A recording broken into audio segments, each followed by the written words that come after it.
చర్చనీయాంశంగా మారిందనే చెప్పాలి. Ramani. Right Ratnakumar, thank you for the updates. ఇక ప్రధాని మోదీ ట్వీట్ కు రాహుల్ గాంధీ కౌంటర్ ట్వీట్ చేశారు. యువత భవిష్యత్తును నాశనం చేసింది బీజేపీ ప్రభుత్వమే అని ఆరోపించారు. విద్యార్థులకు క్షమాపణ చెప్పి ధర్మేంద్ర ప్రధాన్ రాజీనామా చేయాలని డిమాండ్ చేశారు. విద్యార్థులపై దాడి చేసిన వారిపై కఠిన చర్యలు తీసుకోవాలని కోరారు.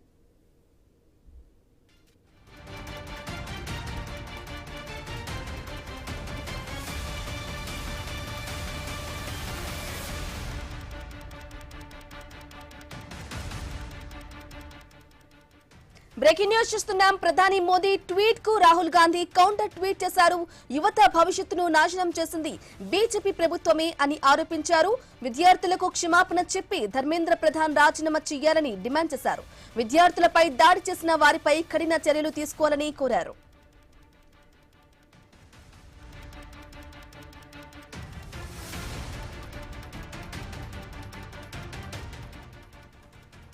బ్రేకింగ్ న్యూస్ చూస్తున్నాం. ప్రధాని మోదీ ట్వీట్ కి రాహుల్ గాంధీ కౌంటర్ గా ట్వీట్ చేశారు.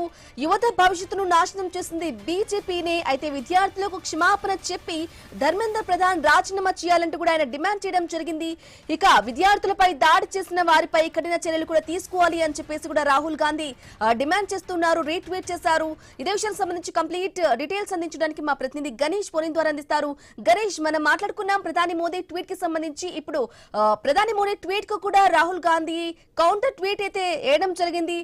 ఎస్ చెప్పుకున్నట్లుగా కూడా ధర్మేంద్ర ప్రధాన్ రాజీనామా, అలాగే స్టూడెంట్స్ ని ఎవరైతే దాడి చేశారో వారిపై కఠిన చర్యలు కూడా తీసుకోవాలి అంటూ కూడా రీట్వీట్ చేయడం జరిగింది. అప్డేట్స్ ఏంటి?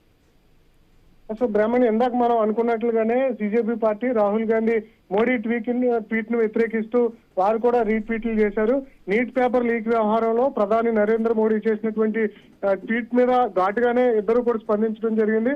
ప్రధాని ప్రకటనను తప్పుపడుతూ కేంద్ర విద్యా మంత్రి ధర్మేంద్ర ప్రధాన్ తక్షణమే రాజీనామా చేయాలని బీజేపీ పట్టుబట్టింది. ఫాస్ట్ ట్రాక్ కోర్టులు ఏర్పాటు చేస్తామని చెప్పి ప్రధాని చెబుతున్నటువంటి మాటలు కేవలం కాలయాపన చేసేందుకేనని చెప్పి బీజేపీ పార్టీ విమర్శలు చేస్తోంది. పరీక్షల నిర్వహణలో ఇంత పెద్ద ఎత్తున అక్రమాలు జరుగుతుంటే కేంద్ర ప్రభుత్వం కంటి తుడుపు చర్యలతో సరిపెడుతుందని చెప్పి బీజేపీ ఆరోపిస్తోంది. విద్యాశాఖ మంత్రిని పదవి నుంచి తప్పించకుండా బాధ్యతలపై చర్యలు తీసుకుంటామని చెప్పడం సరికాదంటూ కూడా కాంగ్రెస్ జనతా పార్టీ చెప్తుంది. కేంద్ర ఏదైతే ప్రభుత్వ వైఖరిని తీవ్రంగా నిరసిస్తూ దేశవ్యాప్తంగా ఆందోళన మేము మరింత ఉధృతం చేస్తామని చెప్పి మోడీ ప్రకటన చేసిన తర్వాత కూడా వీరు ప్రకటించడం ఇంకా రాజకీయ వేడిని రేకెత్తిస్తుంది. దానికి తగ్గట్లుగానే కాంగ్రెస్ పార్టీ అధినేత రాహుల్ గాంధీ కూడా ప్రధాని మోడీ ట్వీట్ పై తీవ్ర స్థాయిలో విరుచుకుపడ్డారు. దేశంలో యువత భవిష్యత్తును నాశనం చేసింది మీ ప్రభుత్వం అంటూ సోషల్ మీడియా వేదికగా మోడీ ట్వీట్ కు కౌంటర్ ఇచ్చారు. పేపర్ లీకేజ్ వల్ల లక్షల మంది విద్యార్థులు వీధుల్లోకి రావాల్సి వచ్చింది. వారి ఆవేదనకు ప్రధాని ముందు బహిరంగంగా అంటే క్షమాపణ చెప్పాలని చెప్పి రాహుల్ గాంధీ డిమాండ్ చేస్తున్నారు. అదేవిధంగా కేంద్ర విద్యాశాఖ మంత్రి ధర్మేంద్ర ప్రధాన్ తక్షణమే రాజీనామా చేయాల్సిందని చెప్పి రాహుల్ గాంధీ కౌంటర్ ఇవ్వడం జరిగింది. శాంతియుతంగా నిరసన తెలుపుతున్నటువంటి విద్యార్థులపై దాడులు చేయడం, అదేవిధంగా ఇలాంటి వాటిని ఎంకరేజ్ చేయడం కూడా సరికాదంటూ కూడా ఎవరైతే దాడులు చేశారో వీడియోస్ లో ఉన్నాయో వారి మీద కఠిన చర్యలు తీసుకోవాలని చెప్పి రాహుల్ గాంధీ కోరుతున్నారు. మొత్తంగా మోడీ ప్రకటన చేసినప్పటికీ కూడా ఈ రాహుల్ గాంధీ కావచ్చు, బీజేపీ ప్రతినిధులు కావచ్చు వెనక్కి తగ్గలేదు. కేంద్ర మంత్రి రాజీనామా డిమాండ్ తో పాటుగానే విద్యా వ్యవస్థను పూర్తిగా పక్షాలను చేయాలనే ఒక డిమాండ్ తో అయితే వీరు మోడీ ప్రకటనకు కౌంటర్ ఇవ్వడం జరిగింది. దీని మీద కేంద్రం ఎలా రియాక్ట్ అవుతుంది అనేది ఇంకా చూడాల్సి ఉంది. బ్రాహ్మణి. ఎస్ గణేష్, మనం అంతకుముందు చూసినట్లు ప్రధాని మోదీ ట్వీట్ ని చూసుకున్నట్లయితే కొంత శాంతింపజేస్తారా అనే ఆలోచనలో ఉన్నప్పుడు రాహుల్ గాంధీ కౌంటర్ ట్వీట్ చూసుకుంటే డిమాండ్స్ ఆర్ క్లియర్ అంటూ కూడా ఆయన మొత్తంగా చూసుకున్నట్లయితే ప్రధానంగా 3 డిమాండ్స్ ని వేశారు. ఈ రాహుల్ గాంధీ ట్వీట్ ద్వారా ఇంకా నిరసనలు ఉధృతం కాబోతున్నాయా?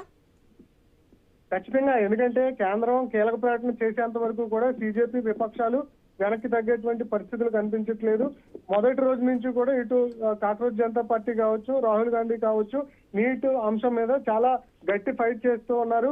ధర్మేంద్ర ప్రధాన్ ను ఖచ్చితంగా తొలగించాలన్న ఒక డిమాండ్ తో ముందుకు వెళ్తున్నారు. కానీ కాంగ్రెస్ ఇటు కేంద్ర పెద్దలు మాత్రం వెనక్కి తగ్గట్లేదు. దీని మీద ఎలాంటి ప్రకటనలు చేయకుండా కేవలం నీట్ పేపర్ లీకేజ్ మీద చర్యలు తీసుకుంటున్నాం, విచారణ జరుగుతుంది, దీంట్లో ఎవరు దోషులను శిక్షిస్తామని చెప్పి కేవలం అంటే తాత్కాలిక ప్రకటనలు మాత్రమే చేస్తున్నారు తప్పితే ఇటు ధర్మేంద్ర ప్రధాన్ ను ఎక్కడా కూడా మేము విచారణ చేసి తగిన చర్యలు తీసుకుంటామన్న ప్రకటన కేంద్రం నుంచి రానటువంటి పక్షంలోనే రాహుల్ గాంధీ తీవ్ర స్థాయిలో ధ్వజమెత్తుతూ ఉన్నారు. అటు పార్లమెంట్ లో కావచ్చు, లేదా బయట ప్రెస్ మీట్లో కావచ్చు, ట్విట్టర్ లో కావచ్చు, వెనక్కి తగ్గేటువంటి పరిస్థితులు కనిపించట్లేదు. ఖచ్చితంగా కాంగ్రెస్ పార్టీ, అదేవిధంగా విపక్షాలు, సిజేపీ పార్టీ ధర్మేంద్ర ప్రధాన్ ను రాజీనామా చేసేంత వరకు కూడా ఈ ఉధృత పోరాటాన్ని ముందుకు తీసుకెళ్లేటువంటి పరిస్థితులు కనిపిస్తున్నాయి తప్పితే వెనక్కి తగ్గేటువంటి పరిస్థితులు లేవు. అందువల్ల కేంద్రం ఎలాంటి నిర్ణయం భవిష్యత్తులో అంటే రేపు ఎల్లుండి ఏదైనా కీలక నిర్ణయం ప్రకటిస్తుందా, ఈ సిజేపీ రాహుల్ గాంధీ చేస్తున్నటువంటి ప్రకటనకు అనుగుణంగా ఏదైనా ప్రకటన చేస్తుందా అనేది మాత్రం చూడాల్సి ఉంది. మొత్తంగా అయితే దేశవ్యాప్తంగా చర్చ జరుగుతున్నటువంటి సందర్భంలో కేంద్ర ప్రభుత్వం ఎలాంటి నిర్ణయం తీసుకుంటుంది అనేది ఇంకా చూడాల్సి ఉంది. Right Ganesh, thank you for